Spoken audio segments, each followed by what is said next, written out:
Irmãos, é uma alegria muito grande nós podermos hoje tocar num assunto dentro do espírito que o pastor Guilherme já vem trazendo desde o domingo passado. E eu vou trabalhar só com textos do Antigo Testamento, e o título do que vamos trabalhar hoje está aqui na tela para vocês: Deus trabalha enquanto descansamos. E este é um ponto essencial para nós podermos compreender como que funciona o nosso relacionamento com Deus, a nossa vivência com Deus.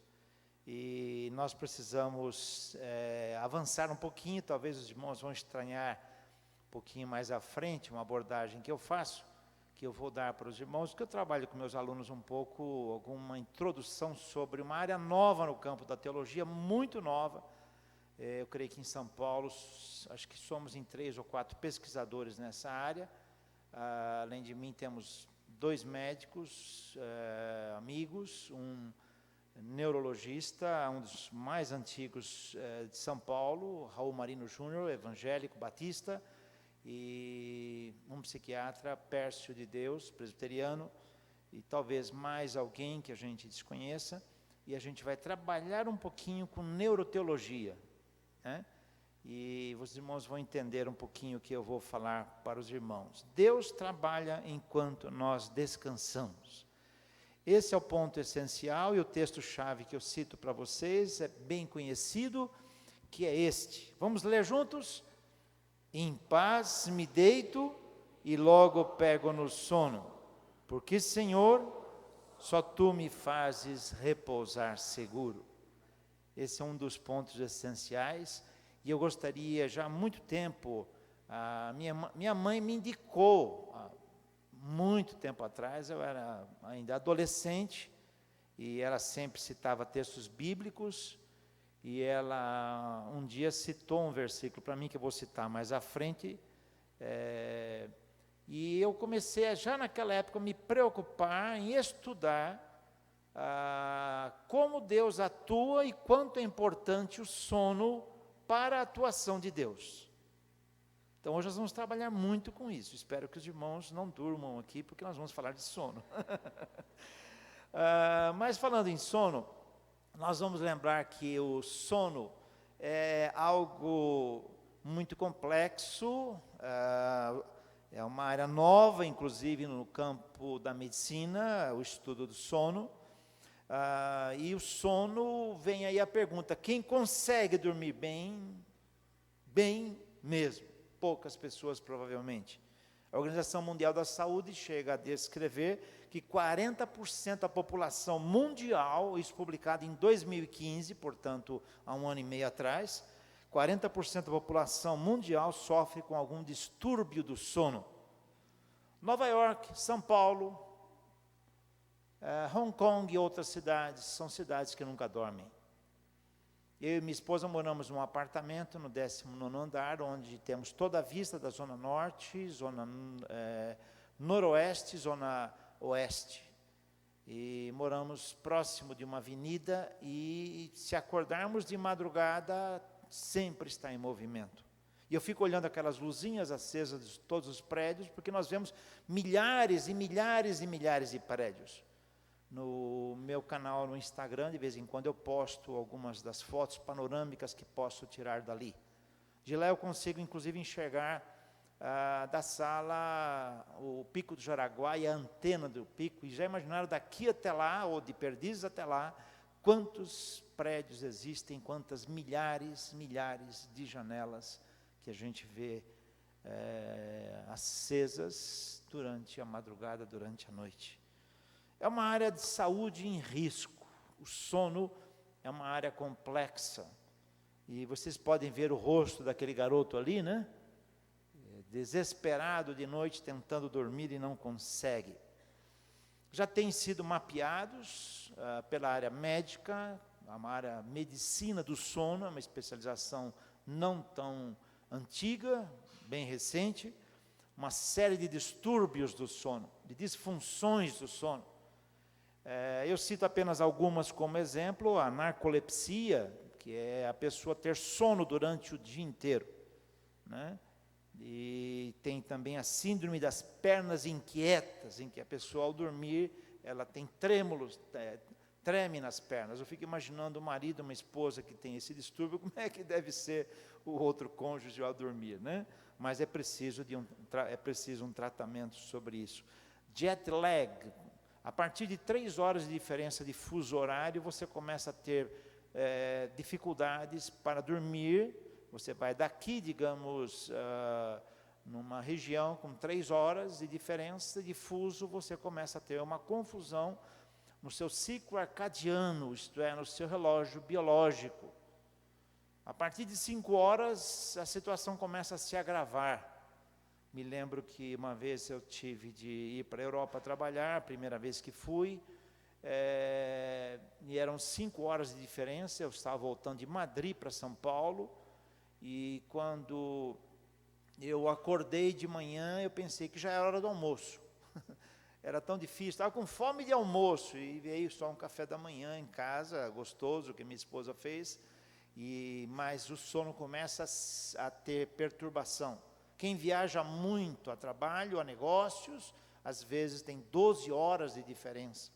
Então a pessoa precisa planejar a viagem um dia antes, para poder, das reuniões, para poder, pelo menos, aliviar esses efeitos. Os especialistas dizem que a partir de 3 horas, 4 horas, você precisa de um dia para poder repor seu ciclo arcadiano e o ciclo interno biológico do seu relógio biológico para a normalidade. Imagine você viajando daqui no Japão 12 horas, você vai precisar de 12 dias para voltar ao normal. E há pessoas que não têm 12 dias para isso.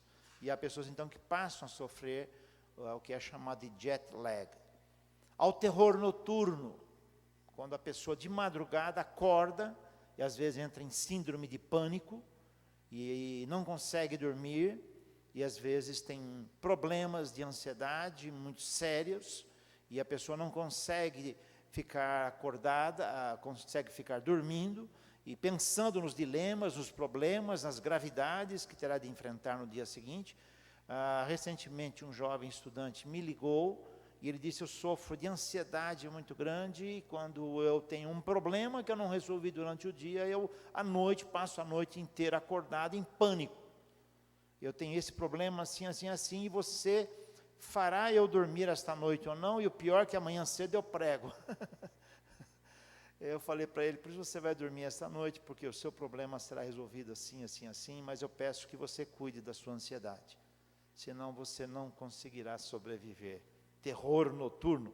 Sonambulismo, né? No início do meu casamento eu tinha sonambulismo, de vez em quando a minha esposa me pegava em casa, andando pela casa, de olhos abertos, conversando com ela chegava para mim de manhã e dizia: bem, você falou isso, isso, isso, eu dormia a noite inteira, né? Mas é uma disfunção do sono. Depois passou, graças a Deus, a minha esposa, pelo menos com isso, ela não se preocupa mais. Depois tem a apneia obstrutiva do sono, é quando há interrupções na respiração, e isso pode, inclusive, levar a pessoa ao óbito. E a pessoa, então, tem uma obstrução na respiração, e ela para de respirar por alguns segundos. Se for isso, não é problema, mas passando de um certo tempo, isso pode, inclusive, provocar o óbito na pessoa. E a famosa, o quê? Insônia. A pessoa não consegue dormir, não consegue dormir. As doenças do sono podem ser, os distúrbios do sono, uma das doenças da urbanidade. Eu já falava em doenças da urbanidade quando tivemos geração 90, em 1989. Os jovens da MPC me pediram: faça uma projeção do que será a década de 90. Aí, a 14ª tendência, eu disse: nós passaremos a ter graves distúrbios da urbanidade, doenças ocupacionais gravíssimas e doenças da vivência urbana, já em 1989. E as pessoas riram na minha cara, né? Hoje nós temos aí as doenças das grandes cidades. E não tenho como entrar aqui neste momento, nessa discussão, mas há uma discussão muito interessante sobre se Deus se alegra com grandes ajuntamentos.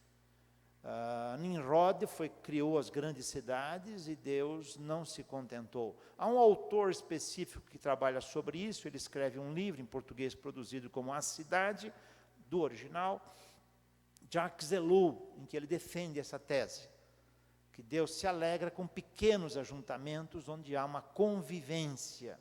Atrás disso vem um estudo que a gente já realiza e que já apresentei aqui, que a primeira sociedade não foi patriarcal, mas matriarcal, deixará o homem os seus pais, seu pai e sua mãe, se unirá à sua mulher.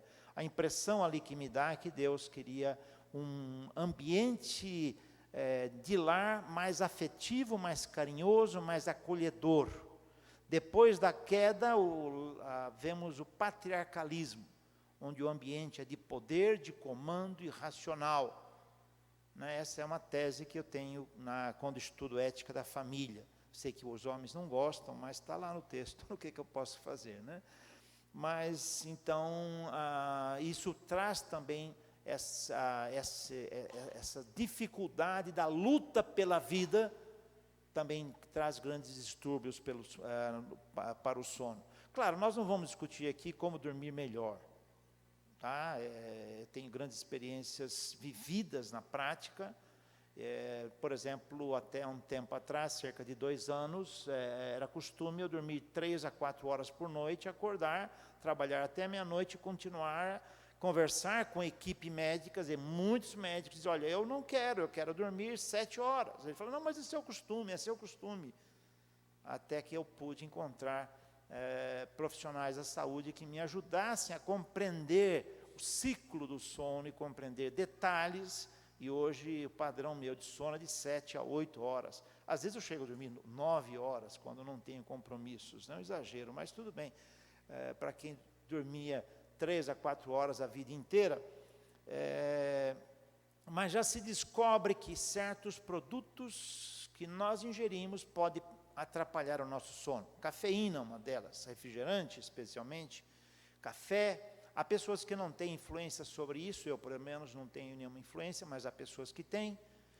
Comer à noite antes de dormir, os médicos recomendam geralmente você tomar a última refeição 3 a 4 horas antes de dormir. Você dormir com preocupações. A melhor maneira de resolver isso, você já sabe. Eu já estou dizendo, é só não fazer isso. Agora, como não ter preocupações? E é isso que eu vou trabalhar com vocês hoje, porque Deus trabalha enquanto descansamos. Uma delas, dicas simples, é você pegar um papel e escrever todas as suas preocupações, coisas que você não vai conseguir resolver naquela hora do sono. E quando você está dormindo, você vai resolver o quê? Vai telefonar para quem? Mas existe um mecanismo que hoje é descoberto pela neurociência que explica por que acontece isso. Se você consegue desconectar esse mecanismo neuronal, você consegue entender que Deus estará trabalhando por você. Você fala, não, mas espera aí, é Bíblia, é ler a Bíblia. Sim. A neurociência, eu vou explicar daqui a pouco, é muito recente com as novas descobertas, mas já desde 4.000 anos atrás, já vem pesquisas sobre isso, já eu cito. Mas eu quero dizer para vocês, enquanto os neurocientistas estão fazendo descobertas hoje, a Bíblia já nos ensinava no passado. Por quê? Porque o que está se descobrindo é o que Deus criou. Então não precisamos ter medo da ciência. A ciência apenas descobre o que Deus já fez, somente isso. E muitas das coisas que Deus já fez já estão reveladas nas Escrituras. Eu vou citar daqui a pouco para vocês.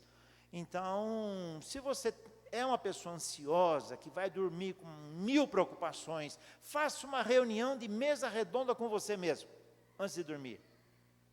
Crie um ritual, desculpa a expressão ritual, ponha num papel todas as suas preocupações, tá? Depois nós vamos mostrar o que você vai fazer com esse papel, porque você à noite não vai conseguir resolver essas coisas, ou vai? Você consegue? Não consegue. À noite é hora de dormir, por isso que Deus deu a hora de dormir. Os distúrbios do sono são descobertos hoje por um exame chamado polissonografia. Para quem usa barba, é um exame horrível de se fazer. né? Porque são colocados no corpo humano uma série de sensores, mais de 30 sensores. E tudo é verificado, você passa uma noite no laboratório, você é monitorado por vídeo, você é monitorado na sua função cardiológica, na sua função cerebral, bioelétrica, a sua função respiratória, tudo online e tudo paralelamente, para depois sair um laudo e ver se você tem apneia, se tem alguma disfunção, algum batimento cardíaco a mais ou menos, e é um exame que leva a noite inteira, tá? Então, os médicos já desenvolveram este tipo de exame em si. E agora a gente pode trocar algumas ideias, um pouquinho mais sobre neurociência, e falar que é neurociência nova, mas são novas descobertas de fatos antigos. A neurociência busca a compreensão do funcionamento do sistema nervoso. A origem, já lá em 4.000 anos antes de Cristo, nós temos os sumérios que faziam experiências com papoula e percebiam que provocava excitação nas pessoas, né? Mas, de fato, a neurociência começa a dar os seus primeiros passos do ponto de vista científico pelo século XVIII. Temos aí o primeiro texto de Morbis Nervus, do médico holandês Herman Boerhaave. Mas, de fato, por exemplo, o funcionamento cerebral bioelétrico, porque aqui tem eletricidade, vocês não imaginam o que tem de eletricidade aqui em cima, é descoberto no século XVIII. Mas o primeiro eletroencefalograma é feito no início do século XX. Somente no início do século XX é que se descobre a maneira de captar as informações aqui, para vocês terem uma ideia. A tomografia computadorizada por emissão de pósitrons, PET scanner, ela foi criada em 1973, que faz um mapeamento do cérebro, um fatiamento do cérebro, e detecta as alterações bioelétricas do cérebro, mas o seu uso, por ser muito caro, só foi desenvolvido lá, foi tornado mais público em 1990. Então, imaginem a novidade das descobertas só a partir de 1990. Em 1990, o presidente Bush declara que estamos oficialmente na década do cérebro, porque aí começam as grandes pesquisas e mais profundas pesquisas. Não dá para eu entrar em detalhes para vocês aqui sobre as descobertas dos neurotransmissores, coisa recente. Por exemplo, só na década de 50 se descobre que os neurônios não se tocam nos seus axônios, isto é, as suas pontas depois dos dendritos, com a descoberta do microscópio eletrônico. E aí se descobre que há sinais elétricos que passam entre um neurônio e outro, com uma série, por intermédio de uma série de neurotransmissores. Poderíamos falar sobre as vesículas da serotonina, que causa depressão quando há uma redução, por exemplo. Então, mas não é nosso objetivo hoje investir tempo aqui. Depois vem o projeto em 2005, chamado Conectoma, foi criado por Olaf Sporns, na Universidade Indiana, nos Estados Unidos, para mapear a rede neural do cérebro. O que é a rede neural? É o conjunto de ligação entre os neurônios. Os neurônios são as células cerebrais do neocórtex, que é a parte mais nobre do cérebro humano. Tá? Alguns animais têm, digamos, um neocórtex bem primitivo. E o sono, portanto, está muito ligado com o funcionamento cerebral. Uma pessoa que tem uma hiperatividade ou uma hipertenacidade, portanto, tem um volume de movimento elétrico no cérebro muito grande, e isso vai afetar depois a pessoa no próprio funcionamento do sono, percebem? E Deus já sabia tudo isso, porque Ele criou tudo isso. Deus criou os neurônios, Deus criou as sinapses, Deus criou os axônios, os dendritos, os neurotransmissores, e somente agora isso tem sido mais estudado com profundeza. Vale a pena agora eu gastar um pouquinho de tempo com vocês? Vocês falam, caramba, você veio explicar Bíblia aqui? Calma, segura aí, né? O cérebro, na realidade, ele tem 3 níveis, alguns falam 3 cérebros, mas na realidade vamos falar de 3 níveis de funcionamento. O primeiro é o cérebro reptiliano, que todos os animais têm, que é o cérebro primitivo da vida em si. E eu não estou aqui trabalhando com o conceito de evolucionismo, apenas estou dizendo que Deus, ao dotar os diversos seres, dotou alguns com algumas capacidades e outros com outras capacidades, e o ser humano com a capacidade máxima. É o que vamos entender agora. O cérebro reptiliano, nós temos aí a função em que mexe com os reflexos, as funções do instinto de sobrevivência, com os impulsos humanos, os impulsos para a violência, os impulsos sexuais, estão todos na parte mais profunda do cérebro em si, que é chamado de cérebro reptiliano.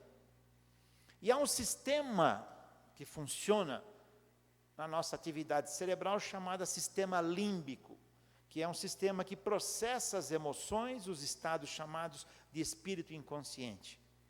E há o neocórtex, que o ser humano foi o privilegiado em receber. São as atividades cognitivas, memória, linguagem, raciocínio, julgamento, etc, etc, etc. Vocês estão me ouvindo, estão associando com informações que vocês estão tendo, com leituras que vocês fizeram, com programas que vocês assistiram, porque agora está funcionando o neocórtex. Não é possível um animal, por exemplo, como um sapo, ter essa capacidade em si de funcionamento. É interessante, pastor Guilherme, porque hoje há uma área específica no marketing chamado neuromarketing. E geralmente, quando construímos uma peça de publicidade, nós partimos do cérebro do neocórtex, que é o cérebro onde estão os neurônios. Partimos da razão. Olha, temos aqui um produto para te oferecer. E hoje o neuromarketing parte do cérebro reptiliano para baixo.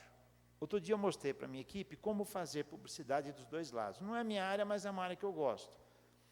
E um jovem fez para nós uma publicidade do curso IAD e disse assim: a Teológica abre as portas do mundo para você. Cérebro neocórtex. Aí eu falei para eles: bom, vamos mudar, vamos começar pelo cérebro reptiliano, pelo sistema límbico, atacando as emoções. E eu coloquei uma família, um tablet, um computador, um notebook e um smartphone, e disse assim: tenha mais tempo com a sua família. Você vai oferecer um curso de IAD, você está falando de família? Claro, porque eu estou trabalhando dizendo para ele: olha, veja que gostoso, você vai estar com a sua família, você não vai precisar sair daí. O outro diz: nós temos a te oferecer isso. Steve Jobs trabalhava muito assim, ele partia do cérebro reptiliano, límbico, depois por neocórtex em si, né? Esse desenho que vocês estão vendo aqui é uma ponta de uma célula nervosa, tá? E não temos tempo de explicar, porque o meu objetivo é outro aqui hoje. Quero então agora entrar um pouco na Bíblia com vocês, depois eu volto a trabalhar no assunto. Por quê? Porque a Bíblia fala em terror noturno. Não te assustarás do terror noturno, nem da seta que voa de dia. Seta que voa de dia é da guerra. Mas o terror noturno, o que é o terror noturno? Quando nós estamos dormindo, o neocórtex, que é o cérebro, os neurônios, eles estão num estado de redução de atividade bioelétrica. E passam a atuar de maneira mais intensa o cérebro reptiliano e o sistema límbico. Vamos lembrar que o cérebro reptiliano trabalha com impulsos, com agressividade, instinto de sobrevivência, tá? E o sistema límbico mais com as emoções. Então estas áreas são mais ativas durante o sono. Por isso que temos sonho, ficamos assustados. Às vezes acordamos assustados. A parte racional, ela vai se desconectando, não se desconecta de maneira completa, mas vai se desconectando. Algum risco e perigo que durante o dia eu reajo, à noite para mim passa a ser um terror. Por quê? Porque o neocórtex não está funcionando de maneira total. Então vai funcionar o sistema límbico e vai funcionar o cérebro reptiliano, que é um cérebro de defesa.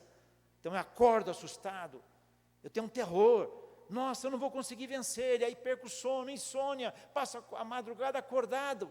Por isso, Deus já mostrava isso no passado, descobertas mais recentes da neurociência.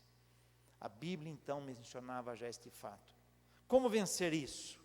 Vamos explicar um pouquinho mais para vocês. Eu não poderia deixar de falar para vocês sobre os dois lados do cérebro, numa classificação clássica, o cérebro direito e o esquerdo. Cérebro direito, o cérebro mais dos músicos, né?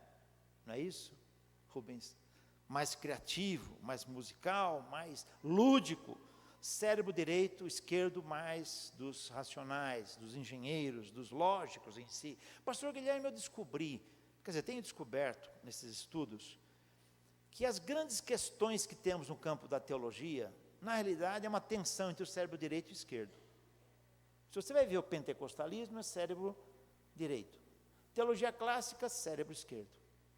Teologia clássica é cartesiana, extremamente racional, né? A nossa ética é do dever, do mandato, kantiana, é ética do cérebro esquerdo. Agora temos que começar a descobrir a junção dos dois, porque Deus fez os dois lados do cérebro. São novas descobertas. Por exemplo, há um livro de Albert Plé, já não está mais em português, porque ele foi esgotado, temos na nossa biblioteca. O título é um pouco esquisito, mas a palavra é por dever ou por prazer. Não prazer lúdico, ou aliás, carnal. Eu vou seguir a Deus por dever, tenho de, ou por prazer, eu quero. Eu tenho prazer nisso. E se você for ver a ética bíblica fala no prazer. Ter alegria, me alegro, Deus, em te ouvir. Me alegro em deitar e ouvir os teus ensinamentos. A alegria na Bíblia, diz o autor, na teologia clássica, ela foi eliminada e criamos uma esquizofrenia na história da igreja cristã. Vejam, por exemplo, os heróis medievais da igreja católica especialmente. São tristes. Você já viu, vocês meninos aí, que alguns já se formou, né, Léo? E o Ismael também, vocês já viram Lutero sorrindo em alguma fotografia? Já viram Calvino sorrindo? Já viu, Guilherme? Percebe, nós esquizofrenizamos o cristianismo. Então, temos que recuperar esse lado alegre do cristianismo. Alegrai-vos sempre no Senhor. E é tão importante que o texto diz, outra vez digo, alegrai-vos. Precisamos redescobrir. Aliás, já preguei sobre a alegria aqui no aniversário do pastor Guilherme, né? Então, nós temos de trabalhar também entendendo mais um fato em si, que o cérebro nesses dois lados, o esquerdo é lógico, sequencial, analítico, objetivo, racional, olha para as partes, o direito é arbitrário, intuitivo, holístico, sintetizador, subjetivo e olha para o todo. Nós conseguiremos alcançar o equilíbrio quando trabalhamos com os dois cérebros. O cérebro direito se deduz, ainda há discussões sobre isso, né?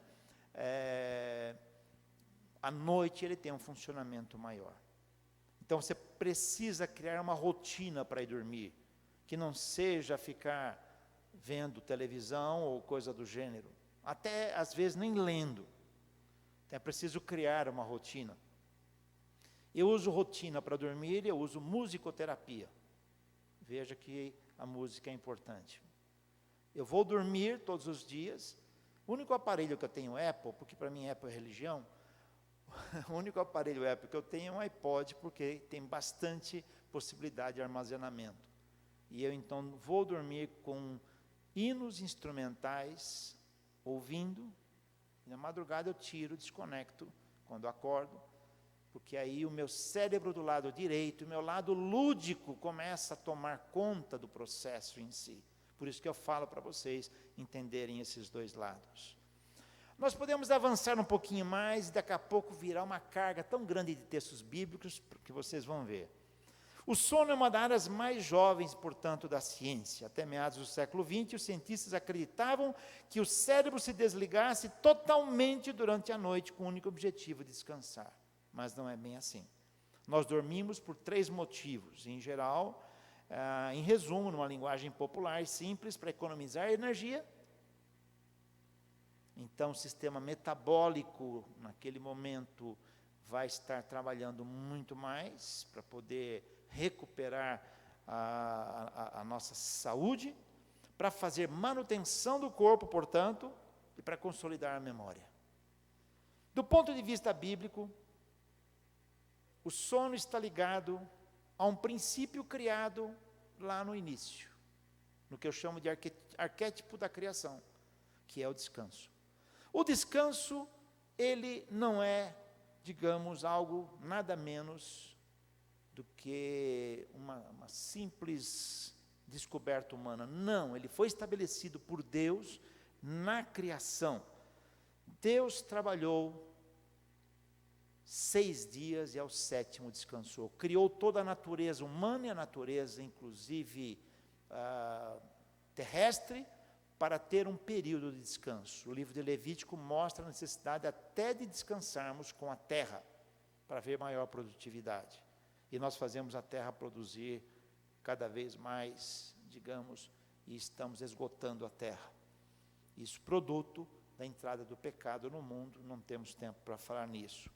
Geralmente se trabalha com os estágios do sono, eu só coloco aqui para vocês terem uma noção. Estágio 1, sono leve. Estágio 2, respiração, batidas do coração diminuem. Estágio 3, começa o sono profundo do cérebro, a gerar ondas delta. Estágio 4, sono bastante profundo, respiração rítmica e atividade musculares limitada. O cérebro já está produzindo as ondas delta. E o estágio maior, que você está aí no movimento rápido dos olhos, chamado REM, Rapid Eye Movements. Outro dia eu estava agora tenho netinha, né, gente? Então, eu sou avô, eu e minha esposa, e fomos visitar a nossa netinha, e a netinha dormiu. E daqui a pouco ela começou a mexer os olhos.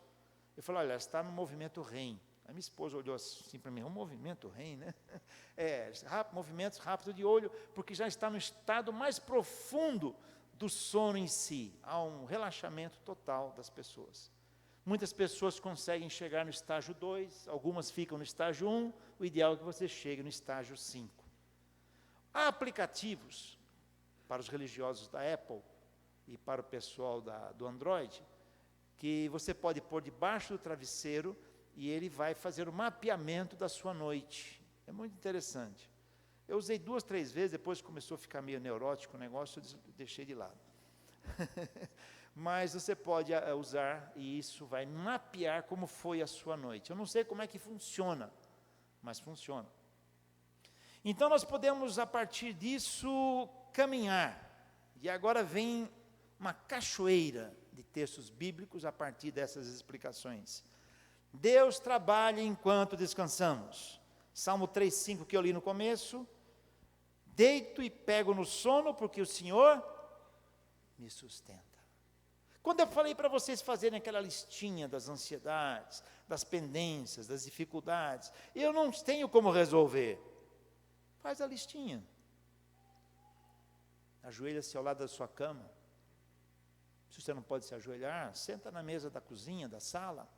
Conversa com Deus sobre cada uma delas. Invista 5, 10 minutos. Deus tem essa dificuldade, tem aquela outra. Eu não tenho respostas, Deus. Eu agora falei que usar texto do Antigo Testamento, mas estou te levando para o texto do Novo Testamento, chamado do texto-chave para vencermos a ansiedade, a terapia da ansiedade. Filipenses 4, 6 e 7. Não estejais ansiosos por coisa alguma, por nada, em tudo. Vejam o contraste do texto. Por nada, em tudo, sejam conhecidos as vossas ansiedades pela oração e súplica. Súplica significa, Deus, eu não tenho resposta. E com ações de graças, é isso que a gente não aprende. Já agradece. Se a resposta de Deus for diferente da minha, porque a minha estava errada. Já agradece. Deus, eu te agradeço. Seja qual for a resposta. Versículo 7. Versículo 7 é o efeito terapêutico desta ação de dependência de Deus. A paz de Deus, que excede todo entendimento, guardará os vossos corações e sentimentos em Cristo Jesus. Marque aí, Filipenses 4, 6 e 7. Então você vai dialogar com Deus. porque assim você deixou aquilo na mão de Deus. Se à noite você acordar, você fala, peraí, eu já entreguei isso na mão de Deus, eu estou querendo pegar de novo, por quê? Por isso eu deito, me pego no sono, acordo, porque o Senhor me sustenta. O cérebro reptiliano vai estar lá dizendo para mim, acorda, acorda, olha que agressão, você precisa se proteger. O sistema límbico vai dizendo, nossa, já imaginou como vai ficar você? Viram porque eu expliquei um pouco de neurociência? Porque eu estou explicando como o seu organismo vai estar reagindo e como você pode ter uma contração, uma contração, não contração, uma contração antes de dormir.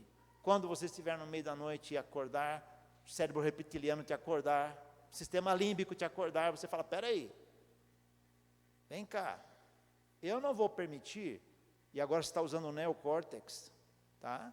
Porque agora você está lembrando da palavra, a palavra de Deus é dada para nós pensarmos, tá? Escondi a tua palavra no meu coração, aliás, Aristóteles dizia que o coração é o centro do raciocínio, o cérebro é apenas um radiador, a descoberta do cérebro como cérebro mesmo, vem do século 17, 18 para frente, 19 mais ainda, antes era o coração. Escondi a tua palavra no meu cérebro, quer dizer, na linguagem de hoje, na medicina de hoje, para o quê? Não pecar contra ti. Deus, eu já entreguei isso para ti, então vai cuidar. Aí, por favor, cérebro reptiliano, sistema límbico, te aquieta, porque agora Deus está cuidando, não é seu. Em paz me deito, logo pego no sono, por quê? Porque só tu me fazes repousar seguro. Salmo 4:8. Eu gostei demais, pastor Guilherme, de Eclesiastes 5:16, porque me lembra uma palavra em inglês muito gostosa, sweet, doce, adocicado. Doce é o sono do trabalhador. Quer coma pouco, quer coma muito, mas a fartura do rico não deixa dormir. Que digam os candidatos aí da Lava Jato, né? Não sei como é que eles dormem. Aliás, devem tomar algum remédio indutor de sono, né? Porque existe medicação indutora de sono, no mínimo, porque é meio difícil. Será que eu serei o próximo? A grande pergunta de alguns, né? Quem imaginaria que o menino Eike agora seria procurado, né? E quem mais? E quem mais? Então, doce é o sono do trabalhador. Isso para mim significa o seguinte, se tudo o que eu pude fazer durante o dia eu fiz, isso eu não pude fazer, bom Deus, então está na tua mão. Se eu não pude, está na tua mão. O que eu posso fazer? Eu fui até o limite. Então meu sono vai ser doce, a ser adocicado, vai ser um sono agradável em si, tá? E o texto-chave, meus irmãos, eu não poderia deixar de dizer, Salmo 127, 1 e 2, se o Senhor não edificar a casa, em vão trabalham os que edificam, se o Senhor não guardar a cidade, em vão vigia a sentinela, inútil vos será levantar de madrugada, repousar tarde, comer o pão que penosamente granjeastes. Aos seus amados, eles o dá, enquanto o quê? Deus trabalha enquanto nós descansamos. Irmãos, é preciso que cada um de vocês que estão aqui hoje lembrem disto, nossos queridos e queridas da galeria aqui de baixo, cada minuto vocês têm de lembrar, Deus trabalha enquanto descansamos. Tá? Vamos avançar um pouquinho mais. Falei para vocês que era uma cachoeira de textos bíblicos, né? Salmo 4:4, e esse foi o texto que a minha mãe já me levantou. Eu era contabilista naquela época, contador, e ia dormir preocupado. Eu, filho, conversa com Deus no seu travesseiro. Eu falei, caramba, Deus está no meu travesseiro, que história é essa? Mãe, me explica aí. Ah, está aqui, ó, Salmo 4:4. Irai-vos e não pequeis, consultai no travesseiro com coração e sossegai. Isso significa dizer que quando eu for dormir, aquela mesa redonda que eu já fiz comigo mesmo, já entreguei para Deus, e agora vou dormir. Se vier uma preocupação, Deus, tem alguma sabedoria para me explicar? Se tiver, me explique, senão eu vou dormir. Né? Mais ainda, com a minha alma te desejei de noite. Olha que coisa gostosa. Isso é cristianismo, meus irmãos. É o desejo de servirmos a Jesus e não o dever, porque eu quero dever, eu quero fazer e não consigo. Romanos 7 diz isso. Agora, se eu olho para Deus, e olho para Deus não apenas como aquele que chega para mim, é o meu paizinho, mas como o pastor Guilherme pregou domingo passado de manhã, eu tenho também um papel diante de Deus, um compromisso de segui-lo. Os princípios que Ele tem para a minha vida, afinal de contas foi Ele que me criou, e eu parto aqui, abro um parêntese, eu vou colocar, fazer a calibragem do pneu do meu carro, e está marcado no padrão 26. Eu falo para o rapaz lá, põe 27. Ele falou, mas por que 27, se é 26? Eu falo, porque fica 1 libra na mangueira. Ah, duvido. Bom, vamos fazer o teste. Põe 27. Aí ele pôs 27. Falei, agora tira a mangueira. Tirou. Agora põe a mangueira para medir. Deu 26. Rapaz, eu nunca tinha imaginado isso. Falei, cara, você trabalha no posto de gasolina, não sabe? Aí você vai perguntar para mim, por que você está falando de sono e vem falar de encher pneu? Simples. Se nós olhamos para as especificações do nosso carro, trocamos o óleo a cada 2, 3, 5 mil quilômetros, se vamos fazer a revisão no carro a cada X vezes que a concessionária diz, se ao pôr combustível, eu procuro pôr combustível não alternativo. E eu coloco e vejo sempre se tem óleo do freio, se está a embreagem tudo direitinho. Vou ver se as pastilhas do freio estão corretas ou não. A dona de casa vai ver se o produto está com a data vencida ou não. São as especificações essenciais do produto que foram estabelecidas para ele, desde a sua origem, do equipamento, desde a sua origem. Outro dia colocamos um forninho e derreteu a tomada. Minha esposa falou, tem algum problema nas tomadas? Eu falei, tem. Provavelmente os fios internos estão soltos, comprei uma nova tomada, no próximo momento que puder vou trocar a tomada, provavelmente. Outro dia aconteceu isso. Então tem especificações corretas. Se um produto tem 15 amperes, não ponha num fio de 1,5, tem que ser fio de 2,5. Tem as especificações corretas. Deus me criou, criou a minha vida, criou o meu corpo, Deus criou as funções humanas, as funções orgânicas. E por que eu não sigo isso? E Ele me criou com princípios a serem seguidos. Isso é muito mais fácil entender do que simplesmente falar em ética do dever.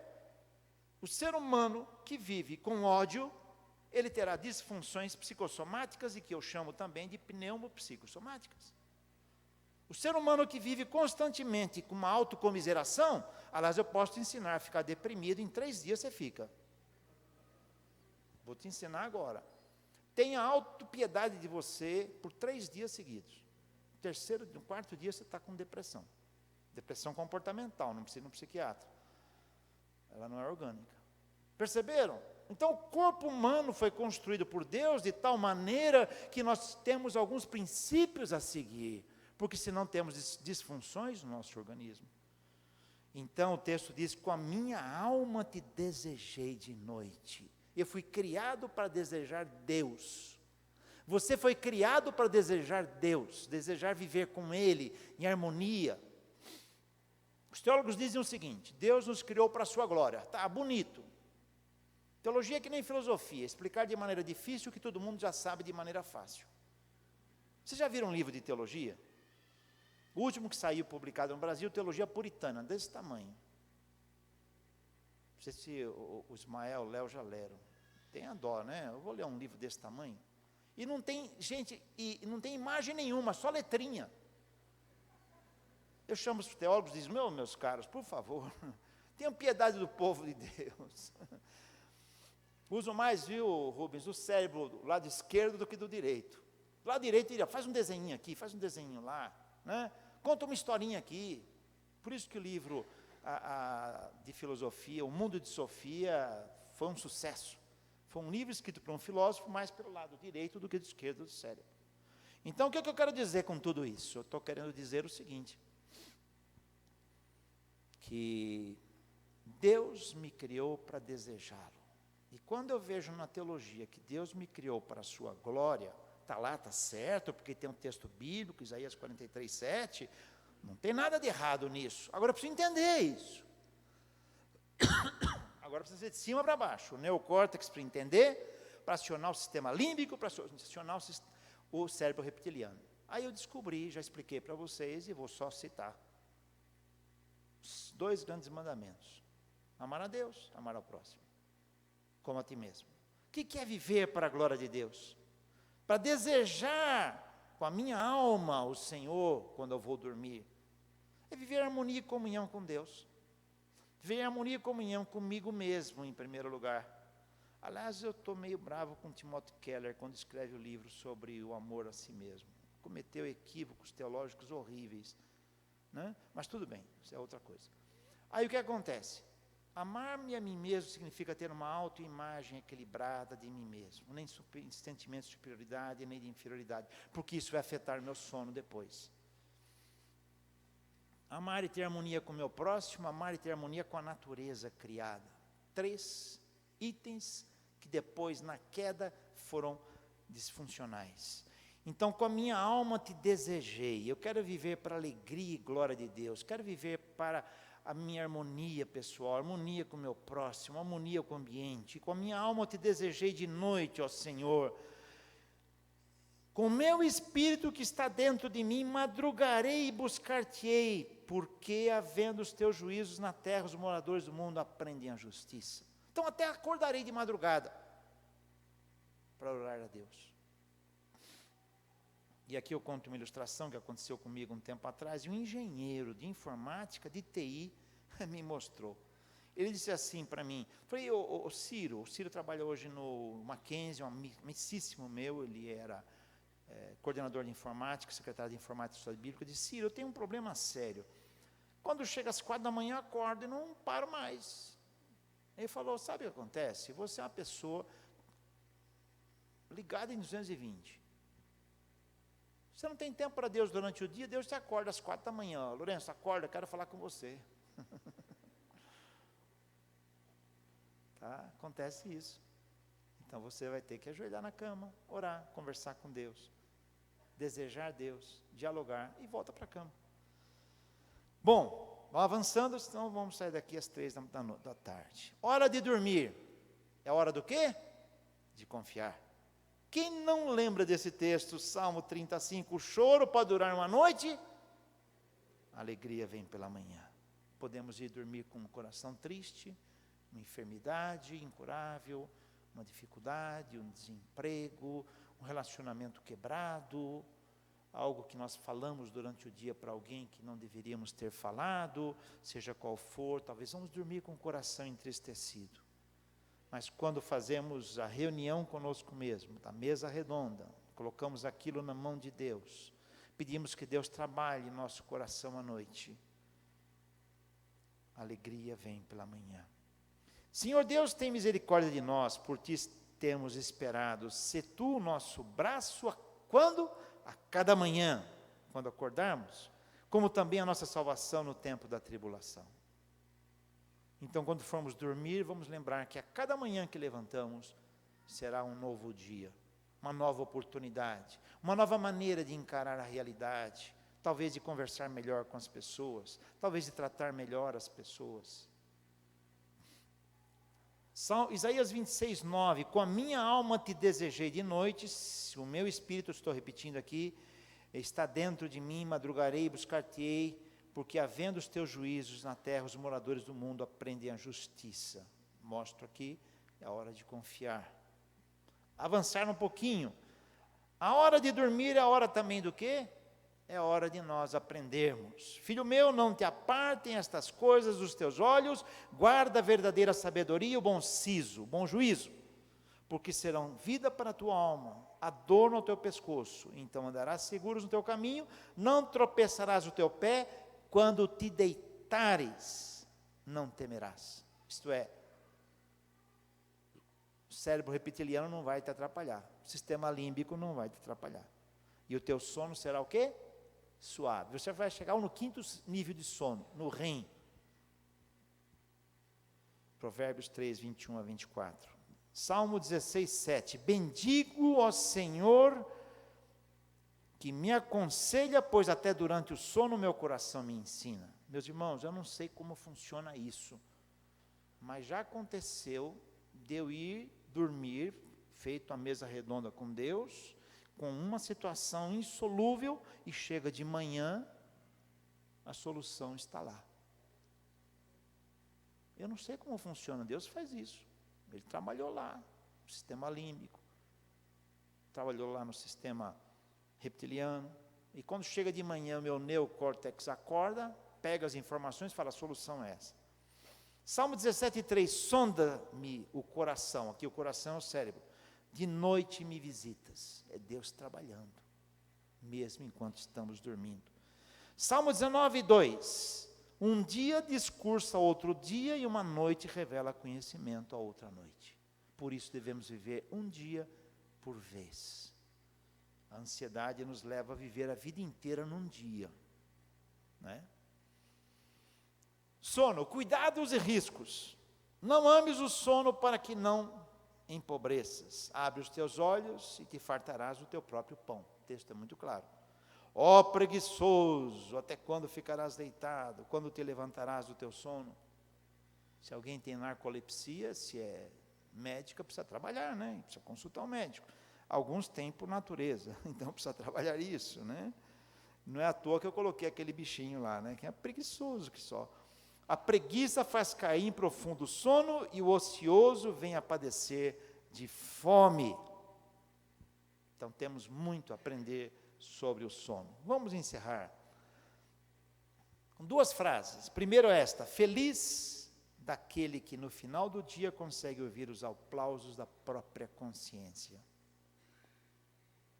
E a última frase, mais linda ainda: Deus criou o sono como um lembrete contínuo de que não deveríamos ficar ansiosos, mas descansar nele. John Piper. Vou repetir. Vamos repetir juntos?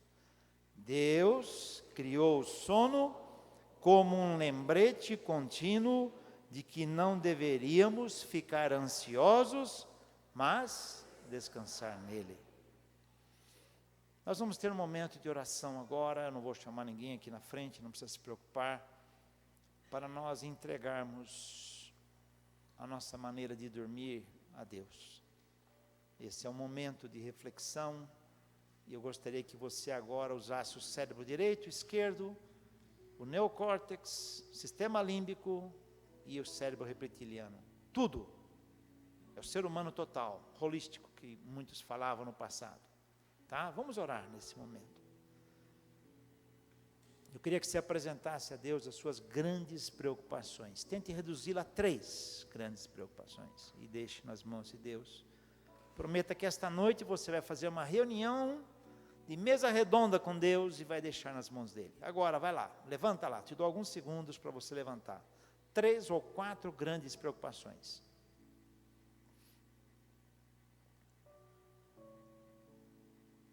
Ou ansiedades.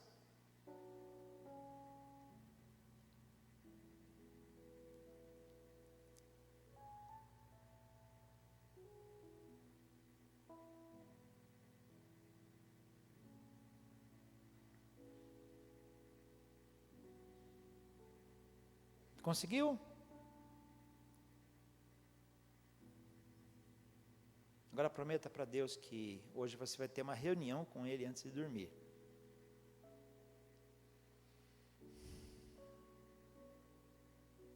Prometa para Deus que você vai escrever essas 3 ou 4 grandes preocupações, ansiedades, angústias, num papel.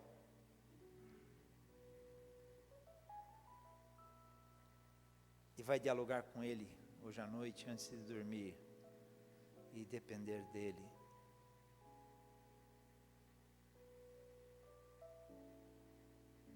Agora, no final, agradeça já a Deus as respostas que Ele te der. Agradeça, vai, agradece logo.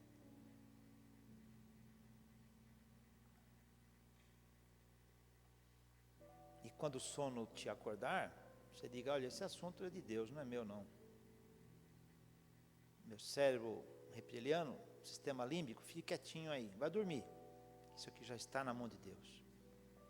Estabeleça essa estratégia. Te agradeço, ó Deus, pelo dia de hoje. Te agradeço, ó Deus, pela função do sono que Tu incluístes em nossa natureza, porque ela é reparadora. Ao mesmo tempo também ela nos dá a oportunidade de confiarmos em Ti, de vencermos a ansiedade, dependendo de Ti. Em nome de Jesus, amém.